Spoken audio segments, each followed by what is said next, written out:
What's going on, and welcome back to the LEGO channel. We just got a bunch of Speed Champions revealed, as well as other car-related sets coming out January, as well as further on from January. But the ones I'm worried about is the Speed Champions, because of course this channel is surrounded, well, it's all about Speed Champions. So let's look at the brand new sets. First of all, we have ones that were already revealed. Lightning McQueen and the DeLorean were shown to us a little while ago. In fact, the DeLorean set on its own got actually a lot of good praise on Twitter, outside of the basic LEGO people talking about it, talking about how it was a reasonably priced set, somehow, and it was a DeLorean set, and it was being compared to the Death Star. Of course, the Death Star being considered overpriced, if you've seen the new Death Star. But the DeLorean has a lot of cool stuff. It's got, what I assume this is you actually, like, rebuild it. I wonder, I don't think this is gonna be some mechanism, unless this video is gonna, whoa, be too loud, unless this video is gonna prove me wrong. I don't think it's some mechanism that'll change the tires, but I'm happy to see. But the DeLorean, all in all, looks rather cool. It's obviously got a lot of details. A lot of those details look printed, which is nice. Obviously, a set like this is going to sell very well, so they're able to do printing. Okay, right there makes me think it's a rebuild thing and not a mechanism. But the fact that they didn't show the mechanism being used. But I'm looking forward to this. I'm looking forward to the DeLorean as much as I don't care much for movie cars. Like, I like movie cars, but I don't care much for them as Speed Champions. I'm still getting this one. I enjoy it. What do you rank these ones for me, fellas? The January Speed Champions, rank them as we go through them in the comments. Let me know which ones you prefer. Then we have Lightning McQueen. Now, Lightning McQueen, I'm afraid, might be the one I don't buy. Now, is that outrageous to say because it's Lightning McQueen? Maybe. Look, I grew up with Lightning McQueen just as much as the next guy. I grew up watching the Cars 1 and Cars 2 as well. I was in the age range where I delusionally think it was actually a good film. But Lightning McQueen over here does look quite nice. Maybe I will get him. But I'm thinking about not getting one of them because it's just too many. And Lightning McQueen, in my head, seems like the one to forfeit there. It's just a completely different type of car. I mean, as far as the shape goes, it's hard to nail. I mean, we can see McQueen there, but they've done a pretty alright job. If anything, they've done a better job than they do on most Porsches. You know, showcasing the bodywork on the hood. There's something about it that just feels off. And maybe there's one of those things, maybe it's uncanny, I guess, but maybe it's one of those things that, like, when I have it in my hand, it's gonna look a lot nicer. And it's cool that they're doing cars like these because they'll know they'll sell big time. But yeah, the Lightning McQueen one, I may get, I may not get. I guess you guys will find out on January. Stay subscribed if you want to see the review of all of these cars once they are released January. Sid Wadge, the Brick Wadge channel over here doesn't get early access, unfortunately. But Lego, hit me up. Then we have the actual brand new reviews, but I'm going to skim over them quickly to talk about the other ones that we saw a while ago. The third and final movie vehicle is the Expensify F1 car from the F1 movie. I watched this film actually. It was good. It was like if Top Gun Maverick was about F1 instead of jets, basically. And I mean Top Gun Maverick. Like, the movie felt like, this is a complete tangent. The movie felt like if they made a Top Gun Maverick without having the original Top Gun there. But yeah, I enjoyed the film and the car. I think this is actually really cool.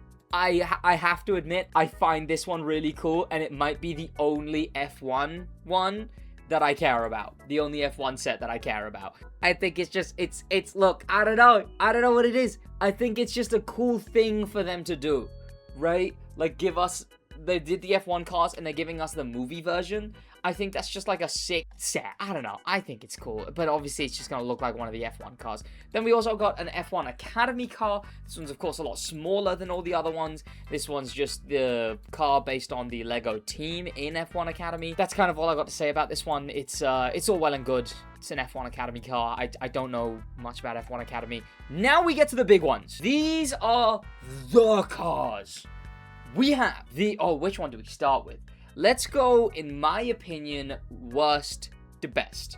We have the Ferrari SF90 Assetto Fiorano. And in all honesty, oh, that back looks sick. Wait, is that non-translucent parts on the back? Does Lego do that often?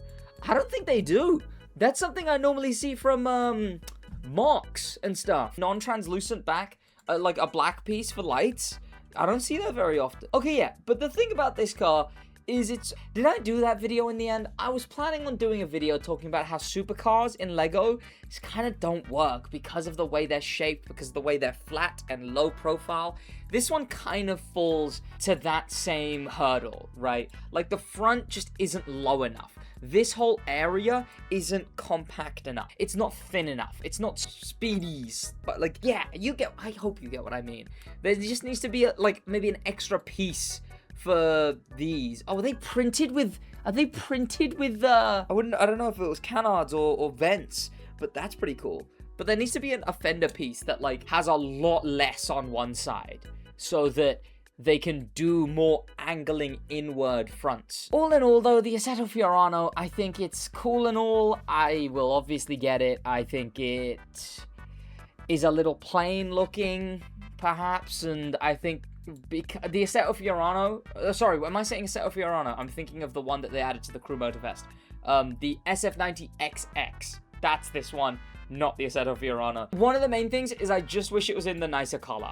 I get it's a Ferrari red, blah, blah, blah. I just wish it was one of the nicer colors rather than just another red Ferrari, of which we have a plethora, right? Like, it could have been any of the other ones. It's a shame, but hey-ho, I think this one would rank lowest on the supercar/track cars that we're getting. Speaking of supercar/track cars, though, we then have the Bugatti. Oh, it's close between these two. I don't know if I'd say this one's definitively worse than the other one.